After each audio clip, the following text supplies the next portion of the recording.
What's up, fam? Can you guys hear me? Hit the thumbs up if you can. I appreciate you guys being here.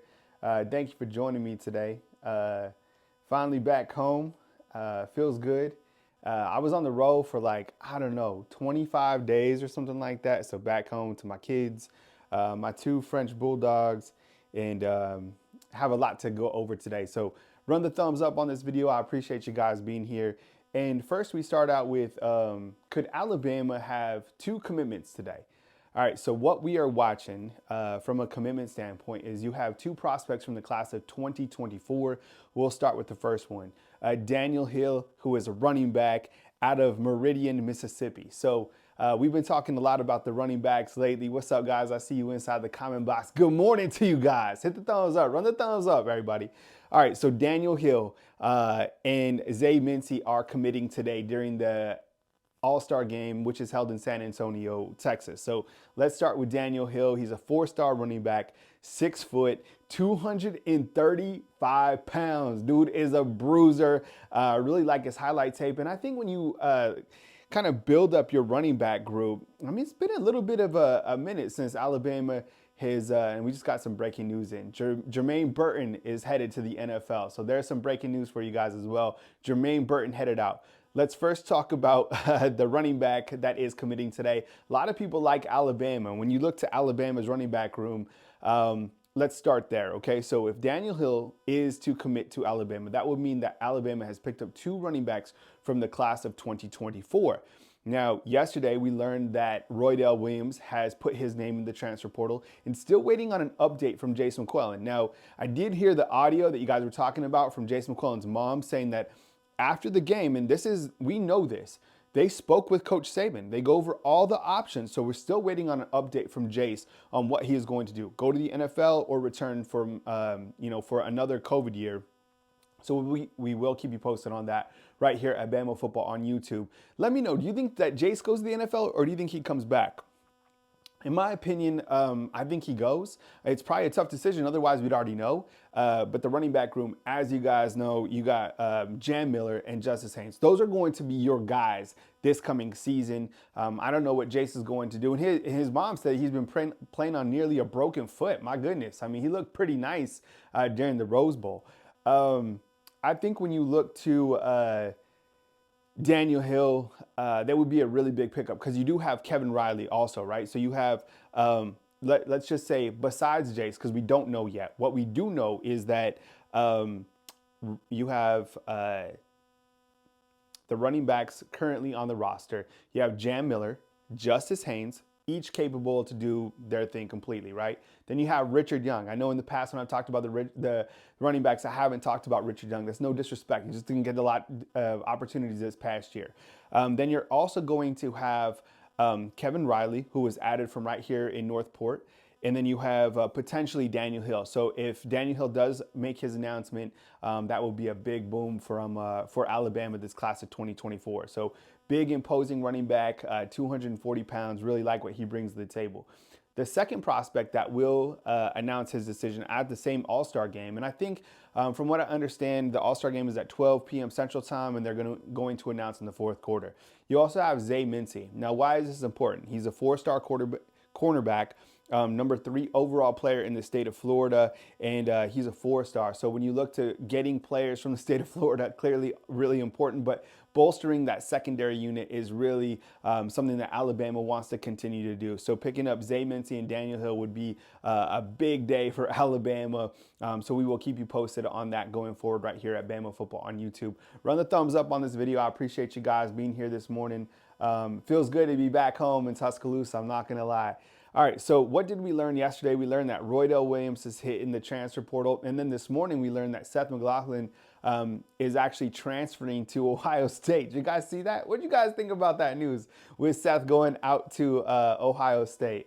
Surprised me because I know yesterday, the day before, he took a visit to Texas A&M, but today pulls the trigger and he's going to be an Ohio State Buckeye. What's up? Good morning to you guys. I see you guys inside the comment box. 10:45 Central Time, feeling good this morning. Got a workout in. And yes, as Pedro just said, Jermaine Burton just declared for the NFL draft, which is, I mean, look, when you look to Jermaine Burton, I'm not surprised by that because I think he showed enough this past season that he is ready for the NFL. Now, mentally, how is he going to do in the scouting combine, talking with scouts? Because I think a lot of people had a problem with kind of the style that he played, but I think that kind of was part of his game, right? He wanted to get into other guys' minds and have that dog mentality. There's nothing wrong with that. I like it. I'm all for it, and I think that Jermaine Burton is going to do his thing in the NFL, and I'm really excited to see him contribute at the next level. I'm really curious to see where he's going to be drafted because he could be a guy that would have came back, but I think when you look to Alabama's overall roster, it looks pretty good at the wide receiver position. Still trying to figure out who is going to be the next guy in line to be Alabama's wide receiver coach. And when we do have more information on that, we will bring that to you right here on Bama Football on YouTube. And as Brock is saying, what's up, Brock? I see you inside the comment box. Yeah, Seth going to Ohio State. So that is really interesting news. Probably the most interesting news this morning. I saw it in all the sites already that Seth headed out to Ohio State. Shocking to me, honestly. But it just clearly wasn't going to be the guy this coming season. What was more shocking to me, honestly, was Terrence Ferguson hitting the transfer portal because I thought he would have had a shot to be the center. So right now, I mean, as of today, it could be James Brockemeyer. So there's your Brockemeyer news. But I think that Eric Wolford, who's Alabama's offensive line coach, is going to have to go over the offensive line. Not necessarily a rehaul because you do have a lot of components coming back from Alabama's offensive line this past year. Caden Proctor, Tyler Booker, Jaden Roberts. You do have to replace your center and your right tackle, but I think Alabama will be fine on that aspect. But Jermaine Burton declaring for the NFL, not really surprised by that. Also, you had Ian Jackson, who was a linebacker here at the University of Alabama, hit the portal as well. So look, nothing is wrong with Alabama. And people talking about maybe Terrell Owens coming to Alabama. You want to get that T.O. I would love T.O., man. You know I follow the 49ers. So to have T.O. come back, I don't know if that's going to happen as the wide receiver coach. But he's big, nasty, and he was a hell of a wide receiver. So, as Brock said, I wanted to open up the video. And if you're just joining us, run the thumbs up on this video. I appreciate you guys being here. But what we are watching today at 12 Central Time on NBC, you got the All-American Bowl from San Antonio, and you have Daniel Hill, who is out of Meridian, Mississippi, making his official announcement. 6 foot, 235 pounds. He's a 4-star. And then you also have Zay Mincy, who's a cornerback, 6'2", 185 pounds, out of Daytona Beach, Florida. So those are the guys that are announcing later today. I think most people are really shocked as they get on today about Roydell Williams. Look, I think with Roydell Williams, number one, what a personality on the young man. Did a fantastic job this past season for Alabama, over 500 yards and 5 touchdowns. Is he an every down back? I don't think so. Maybe at another program, and I think this won't be the last that we hear about Roydell Williams by any means, and I really wish the best for him. But I think that the Rose Bowl kind of told us the story about this next season, right? Because he only had 1 carry for -1 yards. And I think overall you needed, some more Justice Haynes. I think it was Bo Scarborough that even went online and said, look, you need to continue to feed that young man. He just has it, right? And Jace played a really good game as well at the running back position. But I think you saw in the SEC championship game that Jam Miller could do his thing. We all knew that. And I really like the combination of that 1-2 punch. And then the guys behind him, Kevin Riley, Richard Young. Of course, Richard Young was redshirted this past year. And this whole Judkins thing, the running back from Ole Miss, I don't think that he's coming to Alabama. I think it was Andrew Bone who said that, there's no reason to watch that. And from what I understand, he wanted 1.5 from Ole Miss. And there might have been some locker room stuff. I'm just speculating on that. But I did hear from a source that he wanted 1.5 to stay at Ole Miss. So who knows? I mean, this is the world that we live in terms of, NIL and things like that. What questions do you guys have for me this morning as we kind of turn the page to this beautiful Saturday? Some big news could be coming for Alabama. If you're just joining us, Daniel Hill potentially committing to Alabama, and I think Zay Mincy as well. Each of those guys probably forecasted to come to the University of Alabama. I appreciate you guys sticking with me for our post-Rose Bowl coverage. Now back in Tuscaloosa. Had a long flight yesterday from Los Angeles to Atlanta, but woke up feeling good and excited. And I'm really optimistic about this recruiting class, especially if they can land 2 more. I think the transfer portal's addition so far have been really good. You had the offensive lineman from Texas A&M coming in, and then you have LT Overton on that defensive side. I'm really more worried about the defense and kind of loading up on the defense than I am about the offense, to be honest. I think if Alabama can figure out the right tackle position, they're going to be in a really good spot. And I don't know if James Brockmeyer is the answer to be the center at Alabama. But with that said, he's been here for quite some time. I want a bigger center. I felt that Seth was undersized, and I think he was outmatched. I think he punched above his weight. But hear your thoughts on the intensity during the Rose Bowl. What's up, Dawson? I see you. Your question. So Dawson is asking, "Hey Kyle, would love to hear your thoughts on the intensity during the Rose Bowl. I don't think they brung it in that game, and it seems like Georgia was there in the Natty." And from what I saw, the intensity, I thought it was pretty good, to be honest, overall against Michigan. I didn't feel that the one component that Alabama didn't necessarily have in that game was momentum. They just didn't have momentum. And this would have completely changed the entire game. I think Alabama's playing on Monday night if this happens. It was literally the first play of the game when J.J. McCarthy rolled out and threw an interception and was called back for an illegal touching. If that play is an interception, I think Alabama runs through Michigan. And I know Michigan didn't score on that particular drive, but I think, because you felt the stadium just like blow up. And we talked about that all season long, that at one point there was going to be a defensive play in the first quarter, second quarter that would spur the game. And it didn't happen. And Michigan went 3-and-out, and then Alabama went 3-and-out. But I think if Alabama would have got that interception, they would have, did whatever they wanted to with Michigan. Justice Haynes is like another Mark Ingram, same number as well. Justice Haynes has, the guy is so fast. And the best thing about him is his footwork. I watch him at practice, the clips we've seen and, what you see on tape. Like when he gets to the outside, he has incredible footwork. And I asked him about that footwork at Media Days, and he said that there's a trainer that works out with him in Georgia. But I think a lot of that is just overall talent. The guy's a complete beast, 1,000,000%. And I don't know, who do you guys think about, who's comparable to Justice Haynes? Let me know inside the comment box in terms of running back, because he's not as big as Najee. He's not. Najee's a big dude. Mark Ingram, kind of like a bowling back, bowling ball style running back. I don't know. Who do you guys think? Justice Haynes has something different. I'm curious to get your guys' feedback on that. As I go through the comments, what's up? Good morning to you guys. Thank you very much for joining us today. I really appreciate you guys being here, joining the chat, and running the thumbs up. Reminds me of, Yeldon. That's could be a good comparison as well. I'm just, TJ Yeldon, yeah, Josh Jacobs. He's kind of like a mixture of all these running backs, right, together. And we still haven't seen Richard Young, and he's just like, just wait. He's going to do his thing as well. I forgot I was on my NM State account and I was trolling Avi fans. What's up, Bob? Welcome to the chat, man. Haynes has tremendous vision. Yeah, I think it's just a matter of time. And I think what we saw in the Rose Bowl, Emmitt Smith, I like that as well. That's nice. Emmitt Smith, one of the all-time greats. The thing, I think we saw the writing on the wall was in the second half that Coach Saban started to feed him a little bit. I wish they would have had him more in that second half, but whatever the case, maybe that wasn't part of the overall game plan. But Justice Haynes, man, I think sky's the limit for him. I can't wait. I'm just kind of surprised. Ooh, Barry Sanders. Oof. Man, we're throwing out some big names for Justice Haynes, but I'm telling you, like, I can feel it. Like, you guys can feel it. Like, we recognize what we see on the field. Josh Jacobs or Damian Harris.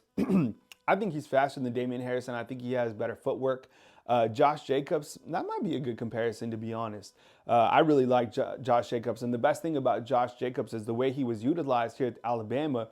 He had a lot of tread left when he left Alabama because he really was never the featured back at Alabama, even though he could have been. But he had a lot of tread left going into the NFL. Kenyon Drake, he kind of almost has a blend of a lot of guys, even like Jahmyr Gibbs, I would think, right? You kind of blend some of those running backs. So, Coffee, man, look at all these great running backs. We're so spoiled here at Alabama. So again, if you guys are just joining today, we'll have a pop-up video. So be sure and hit the thumbs up, like, and subscribe, because you have Daniel Hill, who is a 240-pound running back, is a 4-star that is going to make his announcement today. A lot of people are saying it's trending Alabama. And then you also have Zay Mincy, who's a cornerback. Who's a 4-star cornerback out of Florida. So those are the two guys that are announcing today. I would say it's going to happen like somewhere around 3:30 or something like that p.m. in that Central Time. So back home here in Tuscaloosa, feel good. Got a workout in with my boys. As I've told you guys, I'm part of this fitness, faith, and fellowship group here in Tuscaloosa, Alabama. And every morning we get after it, we kill it. These guys are such warriors. And it's a little misty today, but weather felt good. It was cold in Cali. When I was out in Cali, that was the coldest I've been. Man, Franco Harris, Jerome Bettis, those some big time players. All right, so also trending topics for Alabama. You had Seth McLaughlin, who is transferring from Alabama. He is transferring to Ohio State. And then you have Jermaine Burton, who just announced that he is going to the NFL draft. Really no surprise there when you look to the Alabama wide receivers. I also saw that there's a couple guys that are visiting Florida State. I think Malik Benson, Earl Little Jr., some of those guys are visiting Florida State. And no surprise, I mean, Florida State needs to reload on some of the guys, but I don't know. I just don't think that Florida State handled the back end of the season correctly, which ultimately led to them losing to Georgia by that amount. I think if Mike Norvell would have been like, look, we're going to finish what we started and finish out this season, you would have had a different ending. I think that could have honestly taken the program back. He should have just said, let's go forward with it and kind of do our thing. Oh, yeah, Talia Tonga entered the transfer portal yesterday as well. 2 years here at Bama and then 3 years at Maryland under Coach Loxley. And, now he's going to have this will be his 6th year going somewhere. He did a pretty good job at Maryland, I think. I know that he gave Michigan all that he could handle in this back end of this last 2023 season. I don't know where Talia is going to end up, but, pretty good quarterback. I think Talia punches above his weight. I don't know if he's an NFL guy, to be honest. Maybe that's for the NFL scouts to decide. But when I watch Talia, it just doesn't scream like an NFL guy like his brother. I mean, completely different quarterbacks in the sense, but I just think, I don't know how Talia will do in the NFL or, kind of going forward, but I saw him hitting the transfer portal as well. All these quarterbacks, it was interesting to see. One of the things I was cruising through Instagram yesterday, and I saw the age comparison of a lot of the quarterbacks. For example, did you know that Michael Penix Jr., the quarterback at Washington, is 24 years old? Think about that. So 24 years old to Jalen Milroe, who just turned 21, last month? That's 3 years of experience. So you're seeing a lot of these really experienced quarterbacks. It's a completely different style of game when you have so many years underneath you and a lot of maturity too. You could look at it 3 years ahead. That's a lot. And I think a lot of these quarterbacks are really experienced. How old is Bo Nix right now, right? Bo Nix is pretty old too. Is Bo Nix 24? I think is Bo Nix the same age as Trevor Lawrence? Sorry, I got to get that coffee in. I got to take down my Christmas decorations as well today, so I got a busy schedule. Plus, I'm watching the All-Star games with you guys today. I appreciate you guys being on. And yeah, see, Bo Nix is 23. And how old is Trevor Lawrence? Trevor Lawrence is what, like 24? How old is Brock Purdy? I want to see how old Brock Purdy is. All right. What other questions do you guys have? Oh, is Jace McClellan leaving? All right. So we are literally waiting on Jace McClellan, like any sort of update. So people were talking about some audio. You can go find it on Twitter. So there was a Twitter Spaces, where people call into Twitter. And Jace McClellan's mom called in. And she said, she started talking. And you know what, to be honest, there were some people that were really disrespectful to her. Or just like, the way that they were talking to a woman, it wasn't cool. So what she was talking about is they have a really important decision to make in terms of what they are going to do moving forward in terms of coming back or leaving. So they haven't made an announcement yet. And Jaden Daniels, C23. Yeah, Bryce. Yeah. So how old is Bryce and how old is yeah, and back to the routine for sure. And on Monday, I will start my call-in show again. I'm actually coming to you guys, kind of stand-up version today because I need to fix one of my speakers or my microphones. Usually, I'm taking calls and stuff like that, but today is just kind of a pop-up video. Yeah, but you saw that as well on Twitter. You can go watch it. I'm sure you just type in, Jace McClellan conversation or whatever, just to kind of hear what they were talking about. And, yeah, I think they still have a decision to make. So regarding Jace McClellan, we just don't know the status of him just yet. But as soon as that happens, I'll do another pop-up video and come back and talk about the running back room one more time, specifically if Daniel Hill does announce for Alabama, because then we'll have Alabama's running back room intact. So kind of waiting to see what's going to happen with Jace. But long story short, he could come back if he wanted. He could hit the transfer portal, or he could go to the NFL. Those are his three options regarding Jason McClellan. And, you can go check it out what his mom said on Twitter. Kind of running through the comments real quick right here on Bama Football on YouTube. Hit the thumbs up, fam. I appreciate you guys running the thumbs up. I don't think that Judkins, like I said earlier in the show, if you guys are just jumping on, I don't think Judkins ends up at Alabama. I think Alabama has their running backs in place, so I wouldn't look for Judkins to come to Bama. All right. Okay. Purdy's 24. Yeah. Thank you. Thank you, Jarvis. So Brock Purdy is 24. Same age as Michael Penix Jr. That's crazy, right? And Jalen Milroe is only 21 years old. So, all right. Let's see. Eric is asking Kyle, we have to support these players who have given a lot to Alabama team for sure. And a lot of it is just going to become, Bryce Underwood. Oh, that's a good one too. Bryce Underwood, who is the number one player in the country from the class of 2025, is also announcing today as well. And I think it looks like LSU. I think that's where he's trending. Hey, Kyle, with Malachi Moore leaving along with Caleb Downs.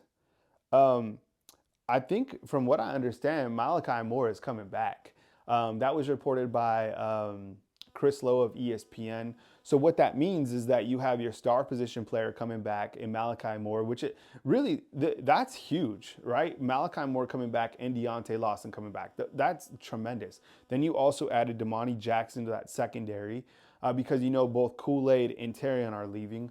So really you got to just figure out who's going to be a safety for this team because Christian Story went into the portal as well. So you start to kind of look to maybe a Tony Mitchell. You start to look at some of these other players.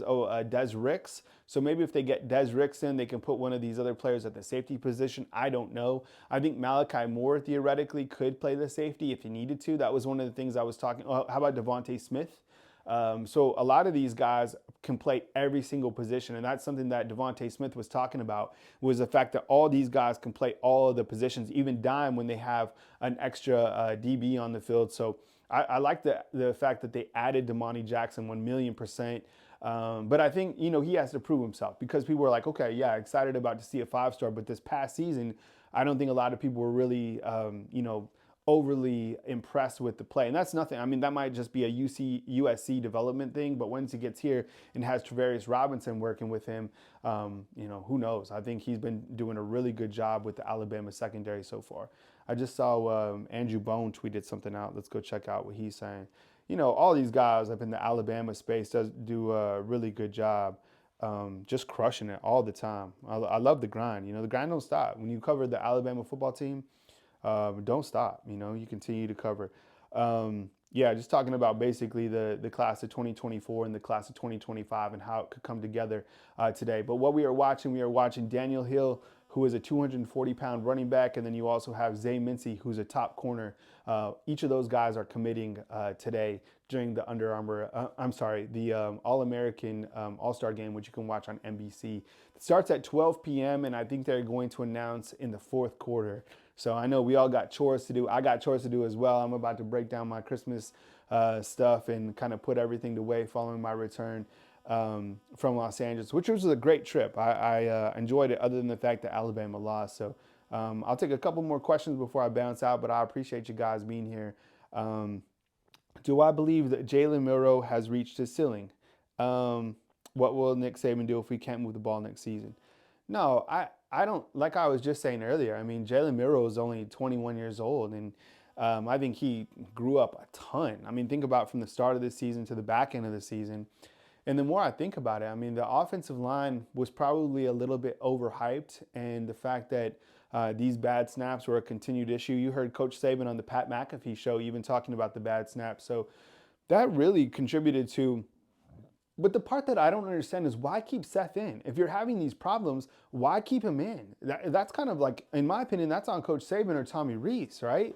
Like if, because think about it, if a receiver was dropping pass, if a receiver dropped 5 passes, you take him out, right? If a running back puts the ball on the ground twice, you take him out. If Jalen Milroe continued to throw interceptions after that Texas game, you take him out. So why keep Seth in? It just didn't make a lot of sense to me the entire season. So I'm not pointing the blame on one particular player, but I'm just, the more that I look at this season, how much did that contribute to a lot of, Jalen Milroe's not being able to, kind of reach that ceiling of this season. But I think, Trez Marshall announced that he's going to the NFL as well.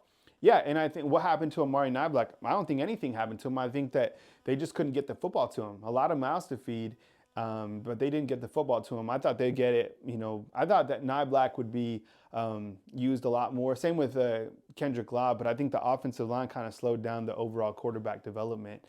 So I think going into next season, they will be able to move the football. It's just we don't know what the offensive line is going to look like, and I'm just a little bit hesitant to comment on the offensive line because I have no idea who the center is going to be, who the right tackle is going to be. But we know that Jalen Milroe is capable to win games here at Alabama, and I don't think that he's reached his ceiling at all. And I like the quarterback room. I love it.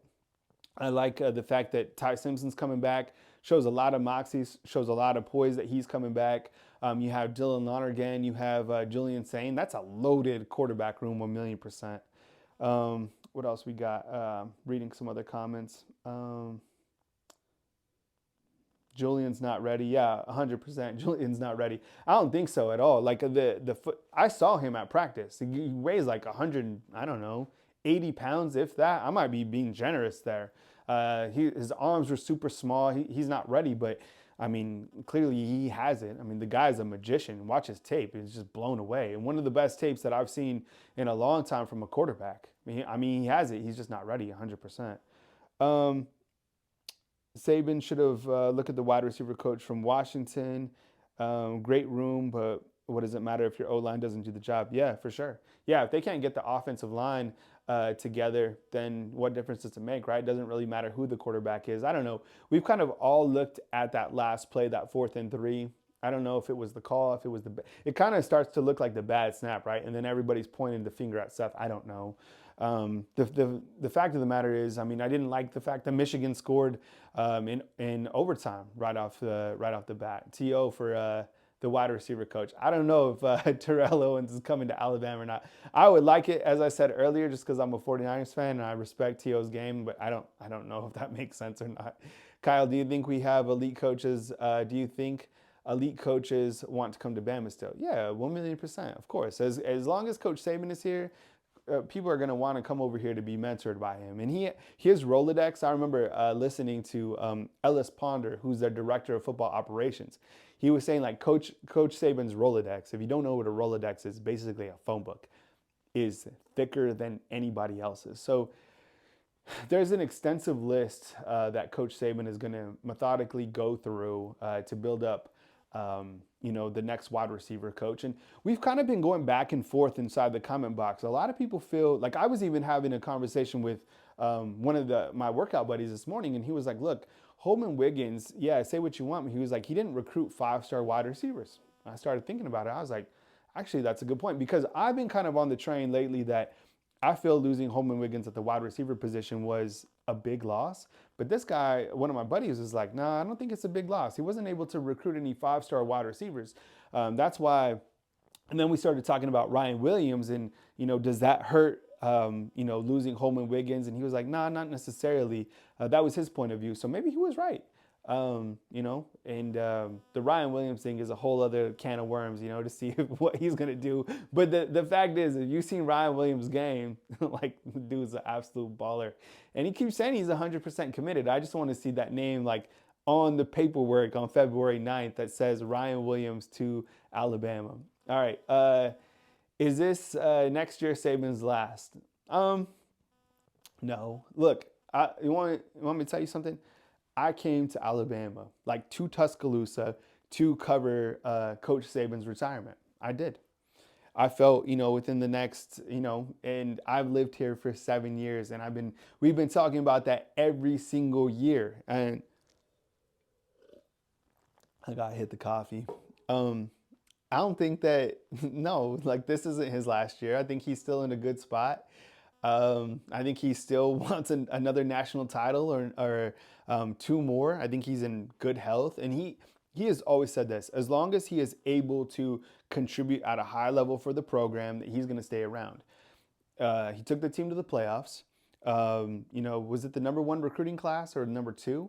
High level, right? Playoffs, recruiting, on the field. I think he did a really good job with this team. I mean, he probably should have won the Coach of the Year award. Um, Loxley recruited our last set of receivers. Yeah, that's true. Because I mean, look, Coach Loxley, what he's doing at Maryland, he's doing his thing. But recruiting wise, I mean, Coach Loxley's one of the best recruiters, 100%. Like players want to play for Coach Lox, and then it was Gaddis, and then we had Holman Wiggins. So those are the last wide receivers here at the University of Alabama. Kyle, the wide receivers coach wasn't the problem. The offensive coordinator is still learning, but needs to grow up fast. Reese didn't get most out of his talent from offense. I would agree with that. I would agree with that. I don't think that Tommy Reese maximized the offensive weapons as well as he could this year. I agree. You had Kendrick Law. Kobe Prentice was completely pissed after the game. I saw him walking off. He was mad, probably because they lost, but also he wants to contribute. Isaiah Bond could have used him more. Amari Niblack could have used him more. They had some different packages where it seemed like they were getting a little bit more creative, but I don't know. It seemed like there was a big step backwards in terms of the play calling from the Michigan game to the Georgia game. I don't know. It seemed like, or even, the last couple games that Alabama played, it seemed like they lost a lot of rhythm on the offensive side. But I think Tommy Reese will only benefit. And I mean, the dude's we keep on saying that he's 31 years old. But yo, what's up, AJ? I see you inside the comment box, man. Thanks for joining us this morning. Since no one else, let's see what PK has to say. Since no one else is going to say it, if you're the OC, Ty quarterback, he's only been OC for a few years. What do we expect? Yeah, I mean, I think that I'm going to wait to kind of give my final assessment on. No, I'm not going to give an assessment on Tommy Reese right now because it's just 1 year. So, but the play calling, it did. I wasn't happy with it in this last game against Michigan. I don't think a lot of people were as well. So, any more questions before I dip out today? Remember, we have two commitments potentially coming to Alabama today. You got Daniel Hill, who's a 235, let's say 240-pound running back out of Meridian, Mississippi. And then you have Zay Mincy, who is also committing. He's a corner. I think he'd be a welcome addition to this class. Play calling. Yeah, I didn't like the play calling as well. Didn't we start on offense in OT? No, in overtime, it was on defense. He started on defense, and then Michigan punched it in the mouth, and then Alabama was held on 4th and 3. Yeah, Trey Amos. I'm a big fan of Trey Amos. I think he brings a lot. I think he played much better than I thought he was. And the fact is, with him coming in, and then you have Damani Jackson, right, at the corner position, I like that setup for sure. Now that you have Terrion and Kool-Aid both making the decision to go to the NFL. I appreciate you guys being here this morning. Definitely run the thumbs up on this video. Let's get 400 thumbs up. I'll be back as we continue to track more news throughout the next couple of days. Commitments coming today. People really liking the fact that Daniel Hill and Zay Mincy look like they're trending to Alabama, which would be great pickups for this class of 2024. You have some really good transfer portal additions. You have a guy on offense from Texas A&M, you have LT Overton, you have Damani Jackson, and Saban's been doing a really good job in the portal. Usually the guys that Coach Saban gets from the portal have turned out pretty well. And then we covered the fact that Seth McLaughlin has committed to Ohio State. We covered the news that Jermaine Burton is headed to the NFL. That's expected. And I'll put together another list and put it in the community tab of the guys that are coming and going. But when you see this list of guys that are leaving from Alabama, don't think it's like a mass exodus. This is the same thing that happens year in and year out. The transfer portal is going to always be sensationalized, but a lot of these guys are honestly processed out because they're not going to play this next year. So don't look at it as like something crazy is happening at Alabama. It's really not. Think about the guys that they have coming in. The roster management is always going to be something that we are going to track. Evan Stewart doesn't look like it's going to be Bama for him. So linebacker recruits, they have some good linebackers that were added to this class of 2024. It's more, I think the more interesting thing when we talk about linebackers is the outside linebackers is who's going to replace Dallas Turner and Chris Braswell, right? So those are the guys that we're going to check out. And everyone's talking about Terrell Owens coming to coach. I don't know if someone did a video on that and it got fired, but I don't know if that is for sure, or if that's even something that could happen. Any incoming portal news? Not right now, just waiting on these two guys from class of 2024. I think Alabama could still take an offensive tackle from the portal, but we'll have to see what plays out. So hit me up with the thumbs up inside the comment box. I appreciate you guys being here. Back here in Tuscaloosa, I will have my call-in show heating up again on Monday, so definitely hit up the phone lines. I appreciate you guys being here. Stay notified for some good news that could be coming probably around 3:30, 4 p.m. and all the content coming right here on Bama Football on YouTube. Thank you guys for being here this morning. Run the thumbs up, and I'll catch up with you guys soon.